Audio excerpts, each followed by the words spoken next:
Assalamu alaikum wa rahmatullahi ta'ala wa barakatu. Kyawawan yan uwa da abokai na intanet baki daya, barkanku da warhaka, barkanku da zuwa Cyberxploit Hausa. Na'am, so insha Allah a bidiyon mu na yau za mu hada application wanda zai bambanta mana tsakanin number even ce ko kuma odd number ne. In aka ce even number muna nufin number wanda idan ka raba ta gida biyu ba ta da ragowar ta zero ne. Sannan kuma odd number idan ka raba ta gida biyu tana da ragowar 1. Wannan shi ake kira da even number da kuma odd number. Za mu ga yadda za ka warware wannan matsala a cikin Python. So kai tsaye za mu je mu creating a new file inda za mu kira shi da num even odd. Okay, even odd.py. Za ku iya kiran shi duk wani abu da kuke so. Okay, so wannan kenan. So zan yi zoom in din code editor nan domin ganin program din da girma. So abu na farko da zamu shine zamu declaring loop inda zamu ce while true okay column. So abinda while loop yake, while loop yana maimaita ma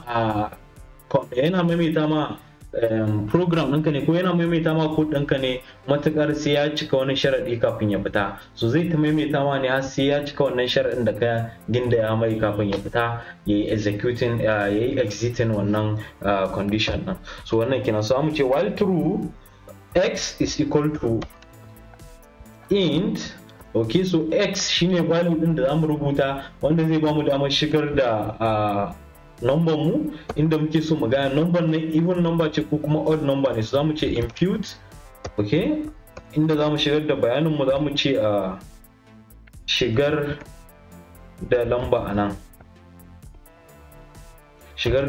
anan, okay. So abinda wannan variable din zai shine zai bamu dama mu shigar da kowace irin number muke so mu shigar domin ganin ko mu ce domin testing mu ga wannan number even number ce ko odd number ce. So zamu ce if x, okay, zamu ce if x mod 2, if x mod 2 is equivalent to 0 column.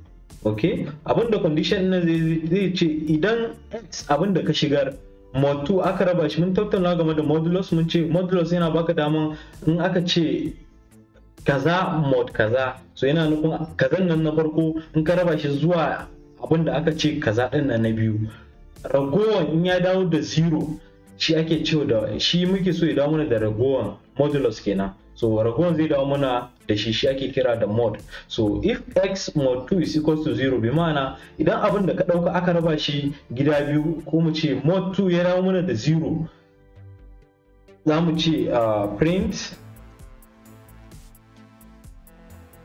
okay, za mu ce print x, okay, x, za mu ce even number ne, even Lamba. Okay, so wannan condition din kenan. So na zamu declare condition na karshe mu ce else. Bacin haka ko me zai mana ya mana x ya sa mana odd number ne, odd number ne.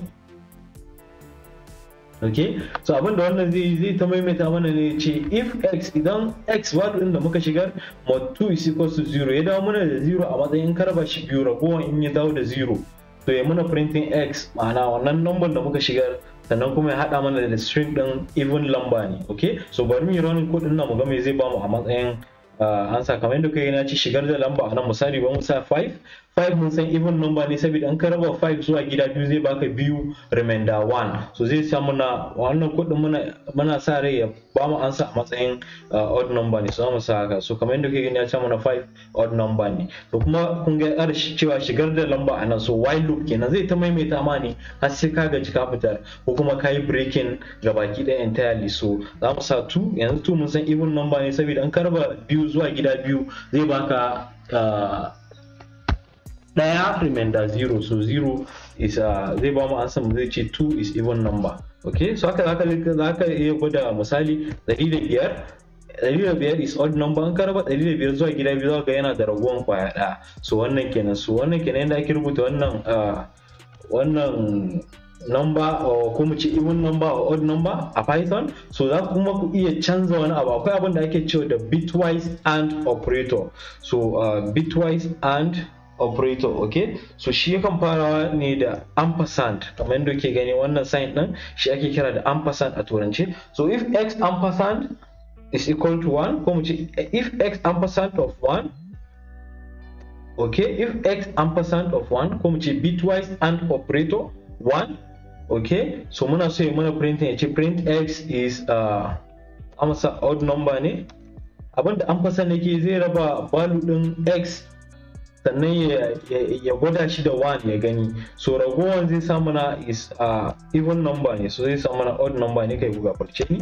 So in kuma ba haka ba mana printing even number ne. Now so bari mu running code din da mu gan shigar da number ka nan, bari mu sa 2, mun ga ya sa 2 even number ne, bari mu sa 3, mun ga ya sa 3 odd number ne, bari mu sa 100 zai kasance even number ne, okay. Bari mu sa 25 odd number ne, okay. So kamar yadda kuke gani, so wannan kenan zai ta yi har sai kun yi terminate wannan program nan, ko kuma za ku iya breaking. Misali in muka ce if x ampersand 1, ko mu ce bitwise and 1, za mu ce print x odd number ne, sannan mu yi breaking gabaki daya a cikin loop din, okay. So in dai cin kan mana ansan daidai, so zai bi ma'ana duk bayan amsa ɗaya kawai bana breaking, ba sai ya mana printing abu na biyun ba.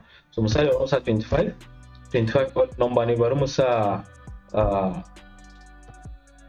10 even number ne, kamar yadda kuke gani da kun shigar zai fita. So wannan kenan. So insha Allah da wannan zamu ga ƙarshen wannan bidiyon. Dan kai sabo ne zuwa channel din mai albarka, muna roƙonka da ka taba mana subscribe button, sannan ka taba mana alamar ƙararrawa. Dan kun kasance tare da mu a wannan channel mai albarka, muna roƙon ku da ku yi like wannan bidiyon, sannan ku share din shi zuwa ga ƴan uwanku, abokananku, domin su ma su amfana.